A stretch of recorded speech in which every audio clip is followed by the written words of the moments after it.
Many people experience frustration when they cut calories but don't see weight loss results.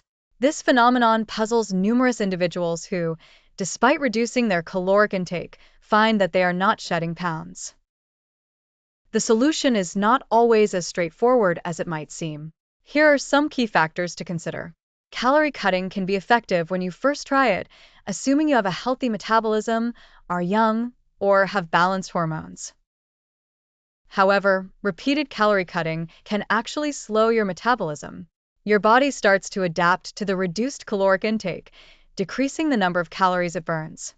This metabolic adaptation results in a lower metabolic rate and essentially destroys your body's weight set point. The stable weight your body naturally gravitates towards. Set points vary from person to person, which is why some people maintain weight at different levels. Your set point is disrupted when you chronically diet.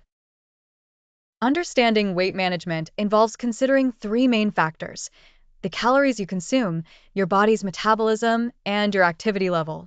Not all calories are equal. Calories from fats, proteins, and carbohydrates serve different functions in the body.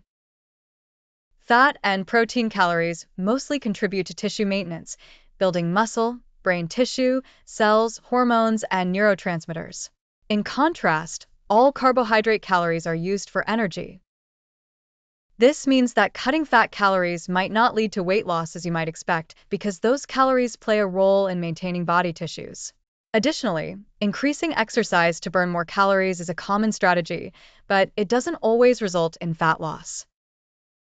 Often, you may be burning glycogen, stored sugar, or even muscle protein instead of fat. This is why focusing on calorie quantity alone is not effective. The ultimate goal for most people is to burn fat rather than just any type of calories.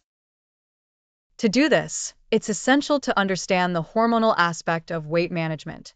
Lowering carbohydrate intake can reduce insulin levels, a hormone crucial in determining whether your body burns stored sugar, muscle, or fat. By keeping insulin low, your body is more likely to tap into fat stores for energy.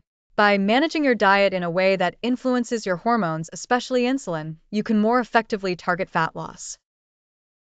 For more detailed information on how to lower insulin and optimize your diet, refer to the additional resources linked below. Comment with your thoughts and experiences.